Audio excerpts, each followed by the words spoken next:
adventures of Biggles.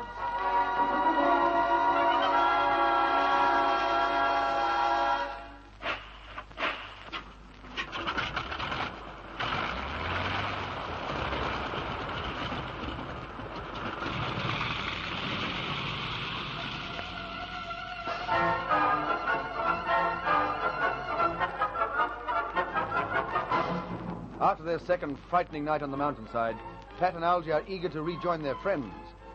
When they see the mosquito approaching, they don't hesitate to light a fire as a signal. A long column of smoke coils to the sky and is seen by Biggles. He drops a message telling Pat and Algy where the bamboo narrows some miles to the south and arranges to meet them there. As the castaways set off, they feel much more cheerful. Rescue at last is close. But suddenly, Pat pulls Algy back from sight. Two great natives push their way through the bamboo. They, too, have seen the smoke.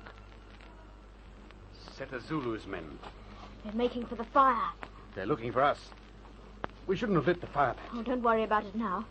We didn't know they were about. What do you think they'll do, Algy? Keep on looking for us. They'll go to the fire. When they find we've gone, they'll follow our trail. That won't be very difficult.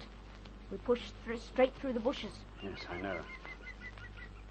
Pat, there's a ledge of rock behind us. Think you can climb up there? I think so. Why? It seems to stretch a fair way. It may be a shelf running the full width of the mountain. If we walk along rock, we won't leave any tracks. And we'll throw the natives off our trail. Hurry, Algy. Let's climb up there. Careful. Don't break any bushes or make it obvious we've headed this way.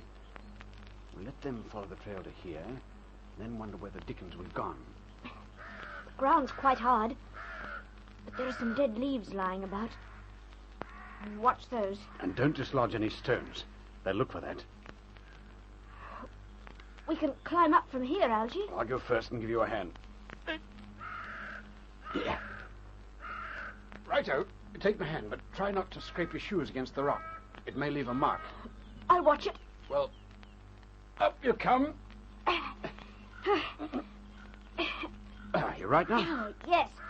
Oh, yes. I want to get away from here as quickly as I can. The natives must be close. We'll be quick, but be careful at the same time, Pat. Every time you put your foot down, see that it leaves no mark.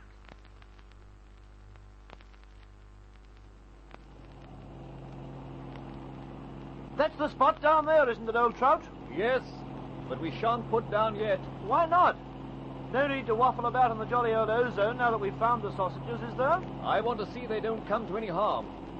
We Lissies can't see them at all now. They sort of oozed into the old jungle, and that was that. They're down near the edge of the forest somewhere.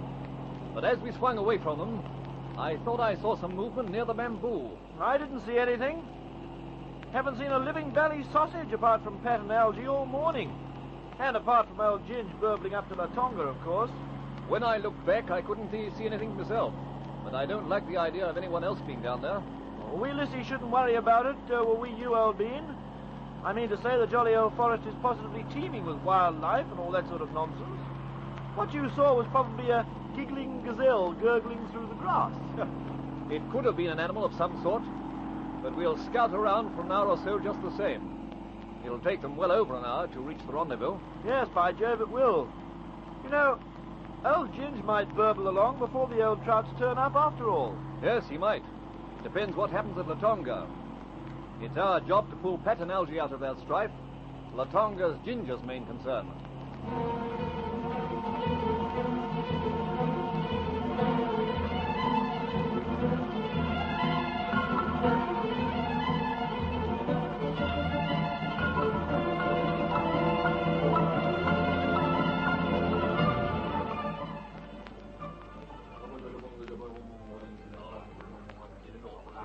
Me head man, Gatonga. Boy say Buana want head man. Yes, I do. I've come to La Tonga to meet the Maasai, Michu. You know Michu? Do you know Michu? Yes, Buana. No, monsieur. Well, where is he?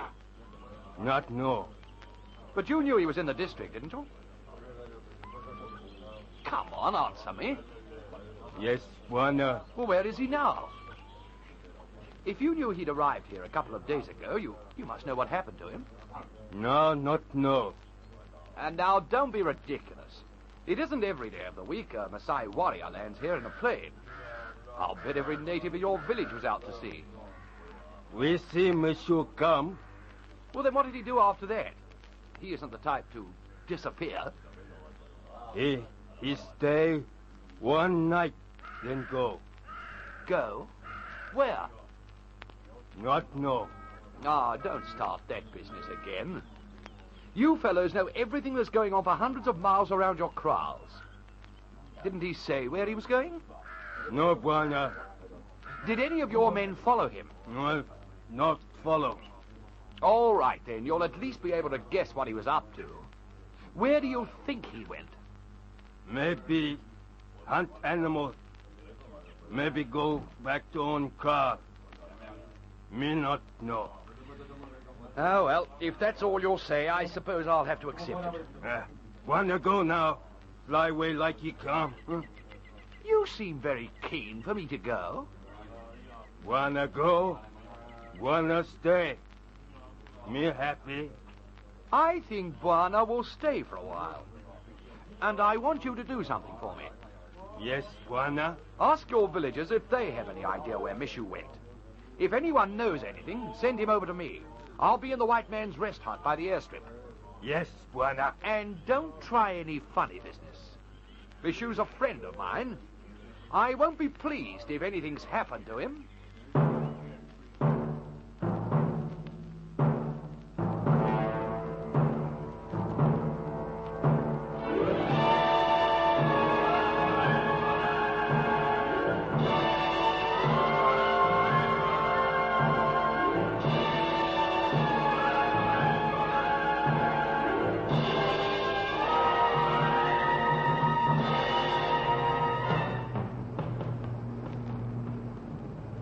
Well, all seems perfectly clear, old trout.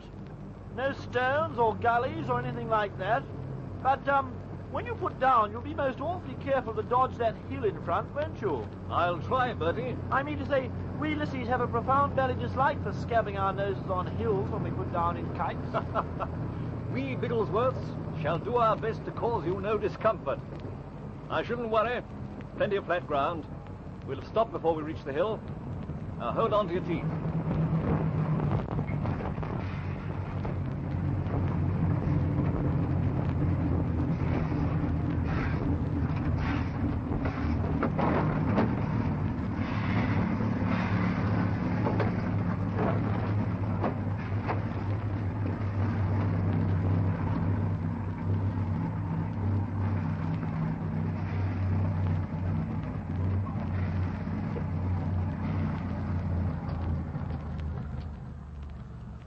Ah, this'll do.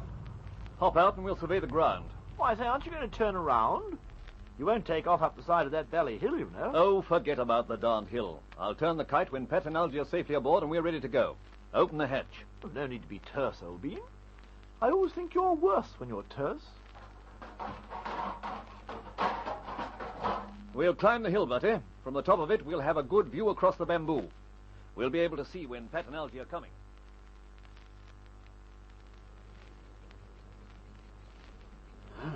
We'll hold it here for a moment, Pat. If we push through the bushes a bit, we should be able to see down to the bamboo. Do you think we've come 3 miles? Oh, it feels like 30, but I'd say we're about right. We'll have a squint anyway. Yes. Yes, there's the narrow strip below us. And there's Biggles. I think it's Biggles. There are 2 of them on that small hill across the other side. Big bloke's Biggles and Bertie. It's Bertie. I saw his monocle flash in the sun. We're right, Algy. It's all over. We can almost shout to them from here. Don't you try. I think we tossed those natives, but we aren't giving any more signals. There's no need now. We simply push through the bamboo, and there we are. Then let's start pushing. I've taken a dislike to this forest, and I want to get out of it.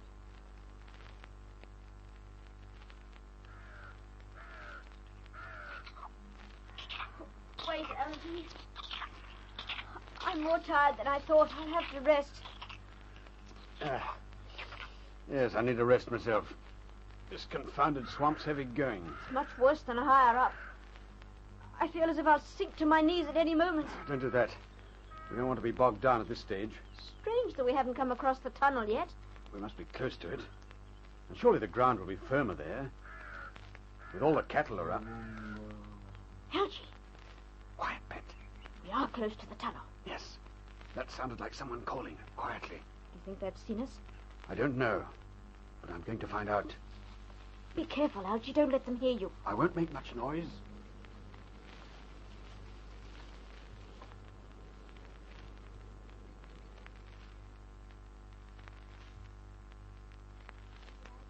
Yes. Drop that gear and come back to the forest. Why? Can't we get through? It isn't that. The gang's in there. The black elephant's with them. Have they seen us? No, but they've seen Biggles and Bertie. They're lining up against the other side of the bamboo now. They're going to attack.